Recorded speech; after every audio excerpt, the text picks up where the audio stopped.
We're now moving into section 3 in chapter 10, and the title of this one is Amortization of Loans. So a couple definitions. First off, what is the amortization? And then also we're going to talk about what a mortgage is. You can read it, but the amortization is basically where you're taking and you're paying the principal and the interest over the same amount of, they're combined together and you're paying them in intervals. All right, and commonly, if you were to buy a home, a lot of times it's called the amortization schedule, and you can see every payment, how much you're paying on the principal, and then also your interest. A mortgage is the long-term loan used to purchase real estate, right? That's what we use when we purchase, let's say, a home or a condo of some sort. All right, so there's a few ways of repayment of process. So I'll just go ahead and read these to you. So the first one, payments are made at the end of each interest period. Two, the interest can be paid, interest to be paid each interest period is the period interest rate, so our I, times the unpaid balance at the end of the previous interest period. And we actually get to that at the end of this section. And three, the unpaid balance at the end of the interest period is the previous balance, unpaid balance, plus an interest owed for the current interest period minus the payment. So there's just three different ways of the repayment process. So we're going to get into example 1. So our example 1 says calculating values associated with loan. It's kind of like the heading of this. That way we can use to seeing this. So suppose that a loan has an interest rate of 12% compounded monthly and a term of 5 months. And we'll look at mortgage loans. We're going to try to start small and we'll get out to something bigger. So if you look at A, B, and C, you're going to see that they kind of help each other out, just kind of proving one or the other. So A, given that the principal is $563, calculate the monthly payment. So here we are with A. So first we need to find out what our I is. And in our case, I'm going to write it up here. Our I is 12%, so it's 0.12 divided by how many times it's compounded throughout the year. And since it says the keyword is monthly, then we divide that by 12, and that gives us 0.01. Our N is the duration of the loan, and in this case, it is 5 months. So our N is 5. And because it says given the principal is 563, calculate the monthly payment. So we're going to use the exact same formula as we did in the last section. So our principal is 563, so we need to find our rent. And our formula for our rent is I over, sorry, parentheses too early, 1 minus 1 plus I to the negative n power times our principal. So we just substitute the values in, and we get our I is 0.01, which we found a little while ago, over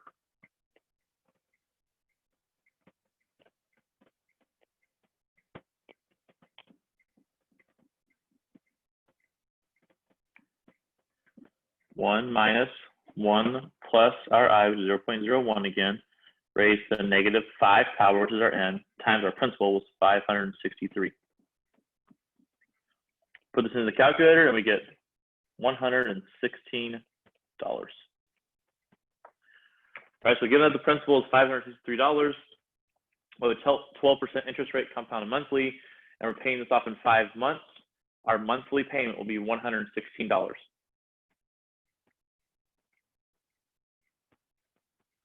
Now B says, given that the monthly payment is $116, calculate the principal. We already know the principal is supposed to be $563 because it just said it right here.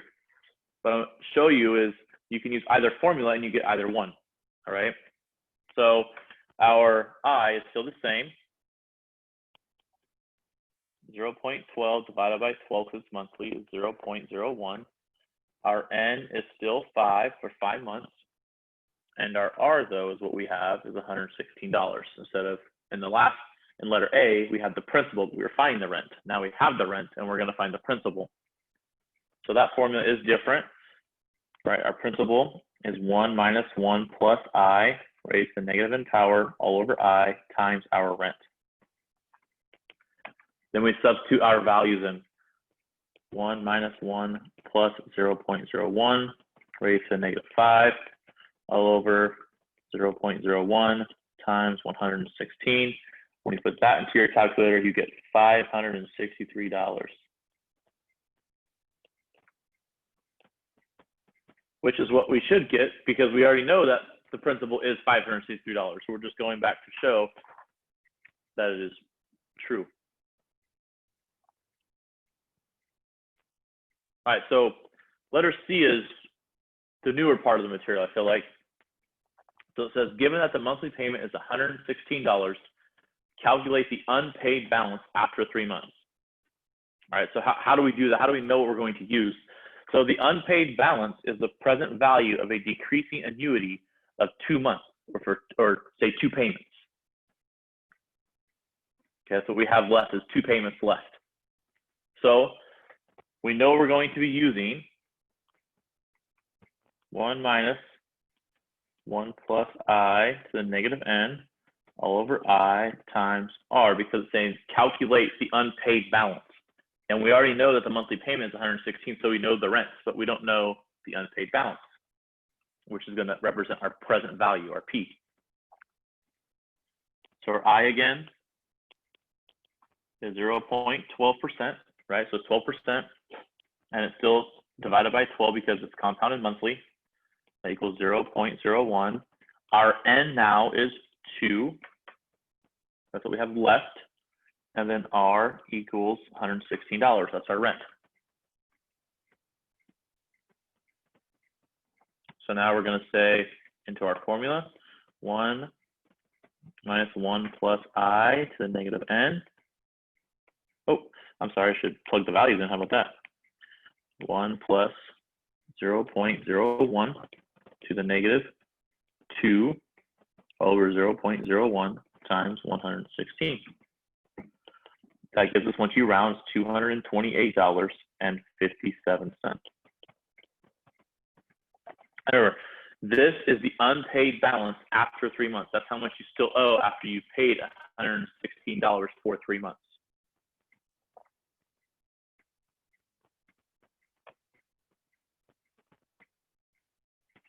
All right, so we're going to get to a more complicated problem. It has more things into it. So this is more about interest. So it says, on December 31st, 2000, a house was purchased with the buyer taking out a 30-year, $112,475 mortgage at 9% interest, compounded monthly. There'll be 5 things we're going to do. First thing is we're going to calculate the monthly payment. We're going to calculate the unpaid balance at the end of the 2026 year, which is right after the 312th payment. I'll show you how to find that. And how much interest will be paid during the month of January 2027. So just in that 1 month, how much interest are we going to pay? And how much of the principal will be paid off after the year, during the year 2026. And how much interest will be paid during the year 2026. That's the first. And this is more of what you're going to see when you do purchase a home. And this is what you'll find out in the amortization schedule. So first, we're going to calculate the monthly payment. So to calculate the monthly payment, we need to find our rent. And so we're using the same exact formula. But first, so I can write our rent here.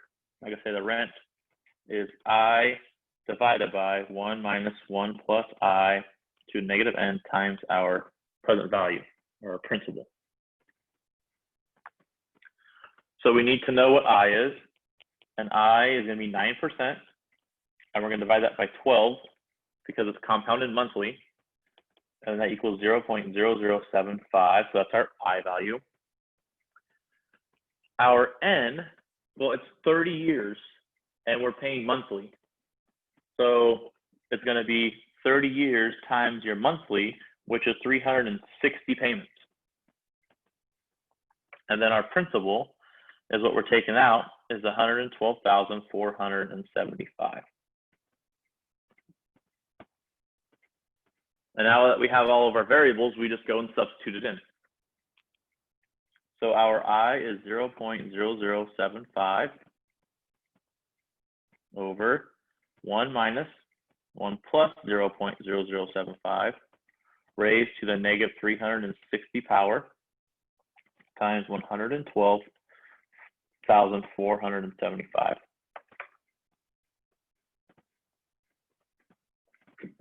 You put that into your calculator and you get $905 even.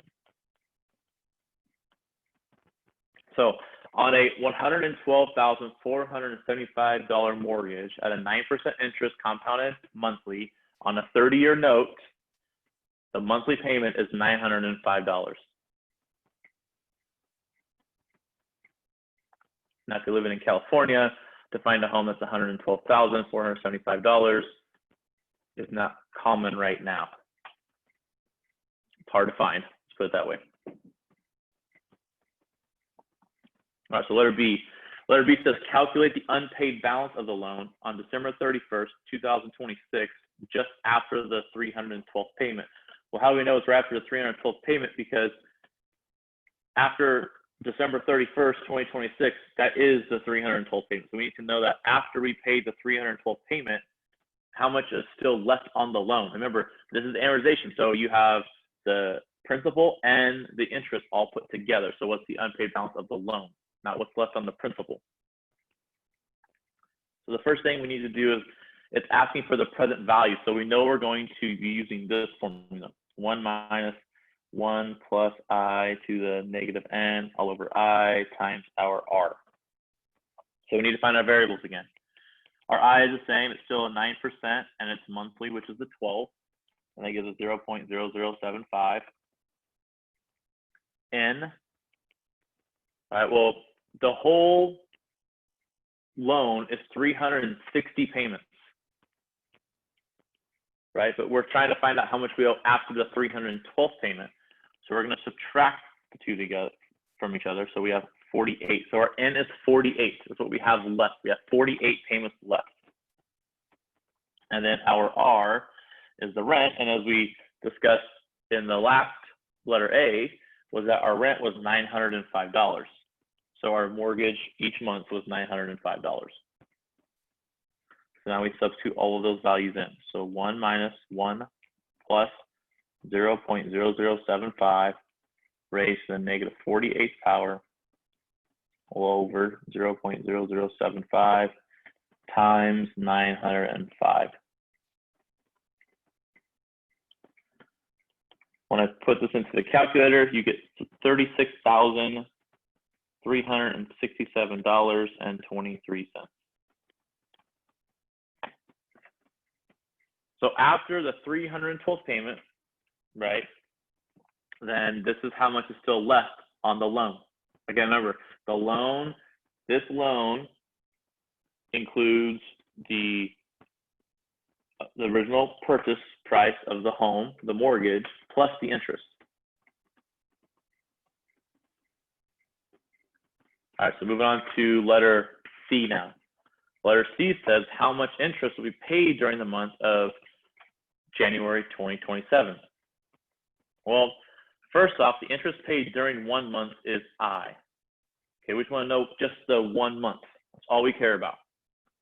Okay, so the interest paid during 1 month is our I. So we're going to say, what is I? How do we find I? Well, I is the interest rate per month.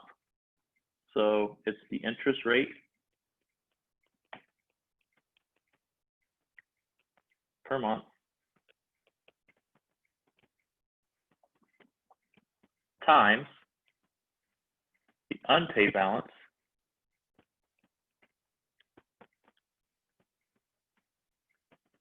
at the end of the preceding month.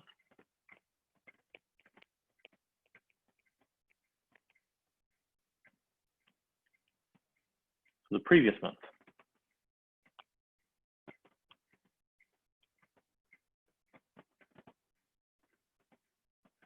So what is the interest rate per month? Well, our interest rate per month was 0.09 divided by 12, which is 0.0075, and that's what we've been finding. Okay. And then our unpaid balance at the end of the previous month, we just found in letter B, or because at the end of January, or at the end of December, Our unpaid balance we just found was $36,367.23. So now what we're going to say is we're going to take and say our interest is 0.0075 times our unpaid balance, which is $36,367.23. We put this into our calculator and you get $272.75. This is how much interest will be paid just in that 1 month. So in the month of January 2027, $272.75 will be paid just towards interest. And that's pretty late into the loan for what it's worth. If we calculated this right at the beginning of the loan, you can see in the amortization schedule, your interest is very heavily weighted into your mortgage, into your rent, compared to what the actual principal of the loan is. So letter D. Letter D says how much of the principal we paid off during the year 2026. So for the whole year, how much are you paying towards the actual principal, not the interest part of it, not how much, you're not going to take your rent and multiply it by 12. We need to find out exactly how much the principal will be paid off. So first, we need to find the unpaid balance on December 2025, which is right after the 300th payment. And the reason why we know that is because when we found December 2026, which was in letter B, I believe, yeah, letter B, we said it was after the 312th payment.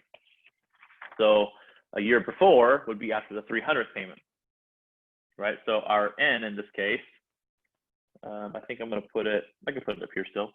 I'll put it down here. N is 360 minus 300, which is our N is now 60. So it's still saying how much of the principal we paid off. So we're still going to be our present value, our principal is 1 minus 1 plus I to the negative N all over I times our R.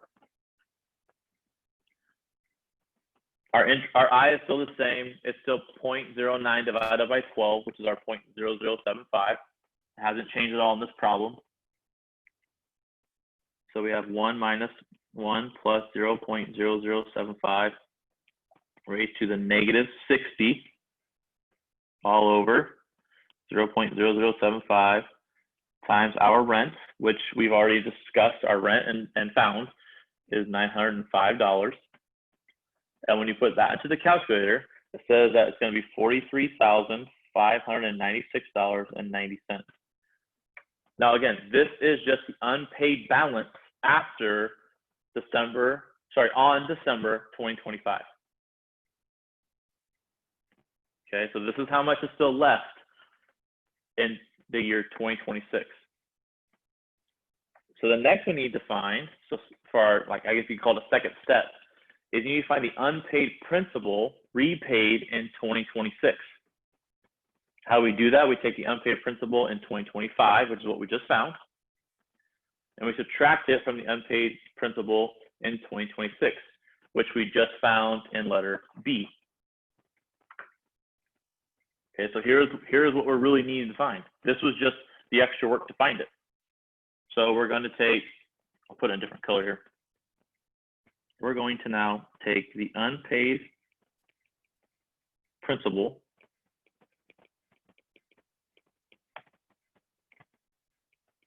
repaid in 2026. How do we find that? By finding the unpaid principal in 2025, and we subtract it from the unpaid principal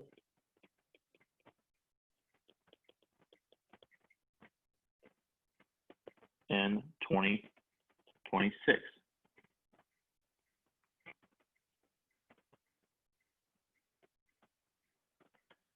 So our unpaid principal in 2025 is what we just found, which is the $43,596.90. And we're going to subtract it from what we found in letter B, which was $36,367.23. And what we're doing is we're basically finding the difference between the 2 years. And that gives us what we paid in that year, which means that we have $7,229.67. So this is the amount of principal that we would have paid off in that 1 year. Again, I know that your rent is $905, and if you do, I don't know if it's quick math, but if you do $905 times 12 months, you really paid $10,860.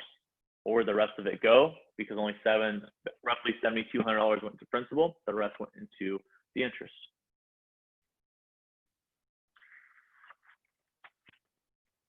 All right, last letter for this problem. This is how much interest will be paid during the year 2026. And that's exactly what we're going to find out, what I just said. So in 2026, right, so we could do this. In 2026, instead of me just talking about, maybe I'll write it. So in 2026, we have 12 payments of $905, which is being paid. That has said that $10,860 is paid in total. That's how much has been paid throughout the year. In the previous letter, in D, we found that $7,229.67 is paid to the principal. So if that's the case, how do we find how much interest is paid during that year? We find it like this. The interest in 2026 is found by taking the total paid minus the principal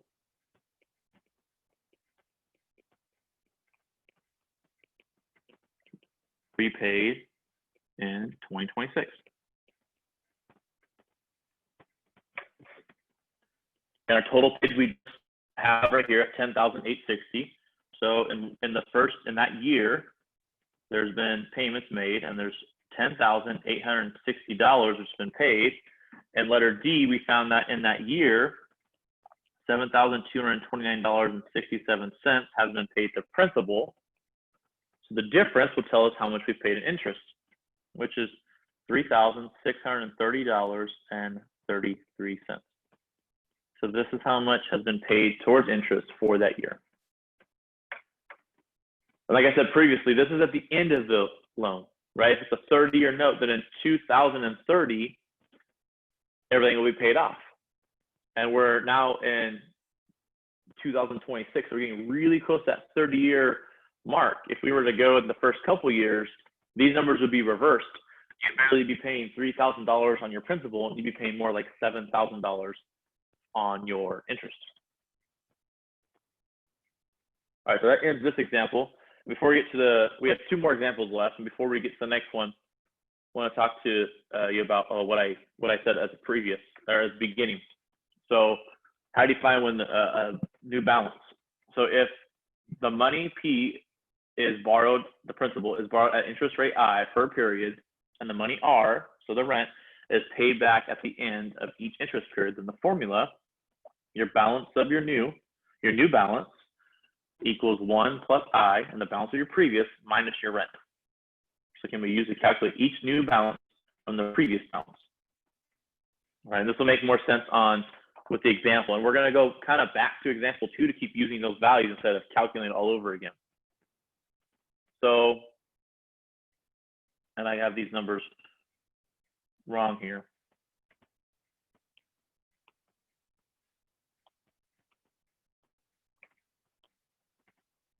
This should be December 31st, 2000, right? That's what we said we first took our loan. And this is going to be 2027, my fault. A house was purchased with the buyer taking out a 30-year, $112,475 mortgage at 9% interest compounded monthly, which is what we've already talked about. And the mortgage payments are made at the end of each month. Calculate the unpaid balance of the loan on January 31st, 2027, just after the 313th payment.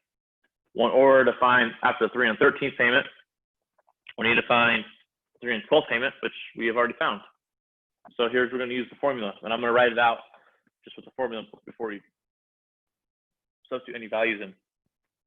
So the balance, instead of new, we're going to say January. So the balance of January is 1 plus I times the balance in December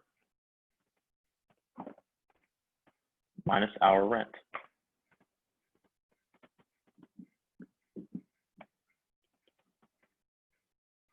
So I have 1 plus 0.0075. The balance in December, that previous month, we have found in letter B on example 2 was the $36,367.23. And we're going to subtract it from our monthly payment that we're making, our rent, which is $905.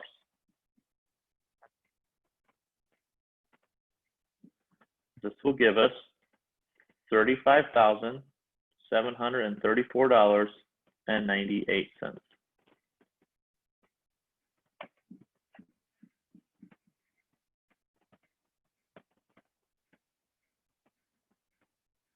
So this is the unpaid balance of the loan on this exact date. And then we can say, okay, what about the next month? And we can keep, basically you would keep subtracting the $905 from this previous. All right, so another definition, and then we're gonna go to our last example here. So there's also something called a balloon payment. And a balloon payment is more common in real estate, like commercial real estate. So if you're starting a business of some sort, what it does is it gives you a lower interest rate on your loan, but you're also agreeing to pay a lump sum at some point. And it could be at one point, it could be at multiple points throughout the duration of the loan. But that's what a balloon payment is you're taking and you're putting a lump sum towards the payment. Example 4, how much money can you borrow at 8% interest, compounded quarterly, if you agree to pay $200 at the end of each quarter year for 3 years, and in addition, a balloon payment of $1,000 at the end of the third year? Again, a balloon payment is just a flat payment during your loan. So first thing we have to know are a few things. So you're borrowing in the present and repaying in the future. The amount of the loan will be the present value of all future payments. And the future payments consist of an annuity and a lump sum payment. So we need to calculate the present values of these separately. So first we need to find the present value of annuity, then the present value of the balloon payment. And then we're going to take those and we're going to add them together to find the amount that someone can borrow. So first is the present value of the annuity. So the present value of the annuity, which is basically saying P, right? We've been using P for present value, but I just want to say present value of the annuity, so of what? So that equals, and I'll write the formula again, is 1 minus 1 plus I raised to the negative n all over I times our R. I'm going to put over here, what is our I? Our I is, in this case, it's 8%, so 0.08, and it's compounded quarterly, which is 4 times per year. That gives us 0.02. Our n, well, the number of years is 3 years, and then we're going to multiply it by how many times per year, so it's quarterly, so it's 4, so there's going to be 12 payments inside of this. And then our R, our rent, we are making payments of $200 at the end of each quarter year.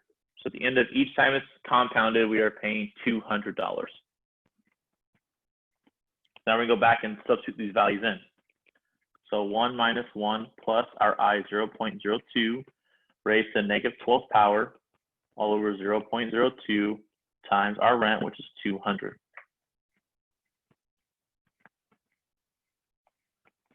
When you substitute these values into the calculator and you put them in here, you get $2,115.07.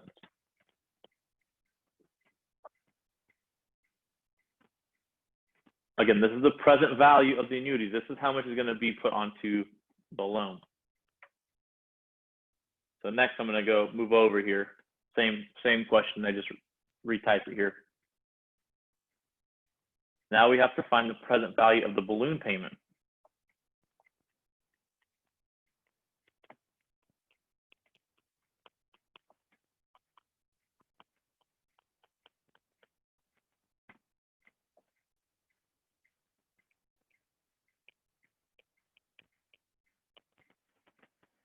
And so the formula we're going to use is the formula for the present value. And so remember, the present value is F over 1 plus I to the n. We haven't used this in a while, but this is what I've already given to you, and you've already come to know it in your textbook as well. And so our F is our balloon payment, which is $1,000.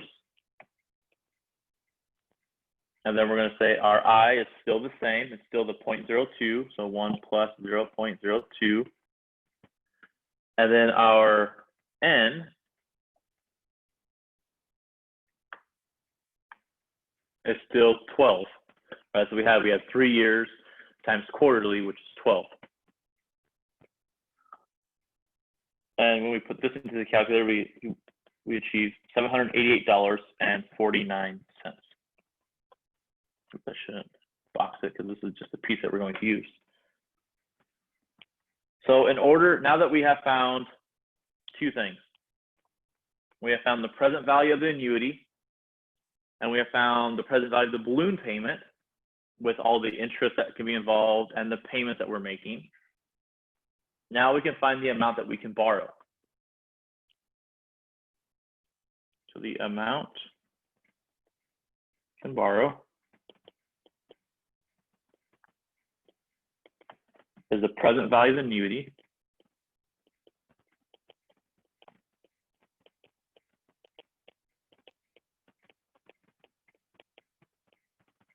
plus the present value of the balloon payment.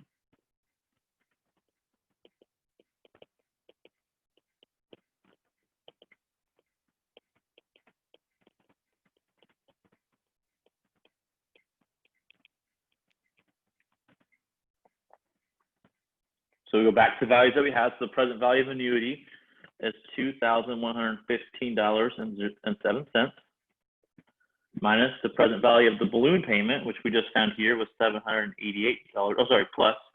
$788.49. So the total value that you could borrow is $2,903.56.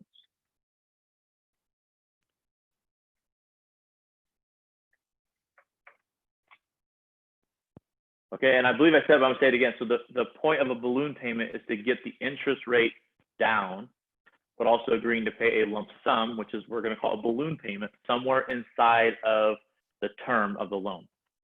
So whether in this case it was a 3-year loan, it could be longer, but the reason why they do this is to be able to get businesses, like say commercial real estate businesses do this, or transactions. That way they can start their business off, but also know that revenue is supposed to come in, and then they'll pay the lump sum, which is our balloon payment. All right, so our summary. So a mortgage is a type of loan that's paid off in equal payments at the end of regular time period, so mostly monthly, right, on a normal mortgage. Your principal is the amount that you've borrowed, the rent is what you're paying, and any time the amount of money needed to retire to pay off the loan, it's calculated by the present value of all future payments. And then also a payment used to retire a loan is called the balloon payment. All right, so it's the extra that you're paying. And then successive balances of a loan can be calculated with the balance of the new, and we've already talked about this in example 3.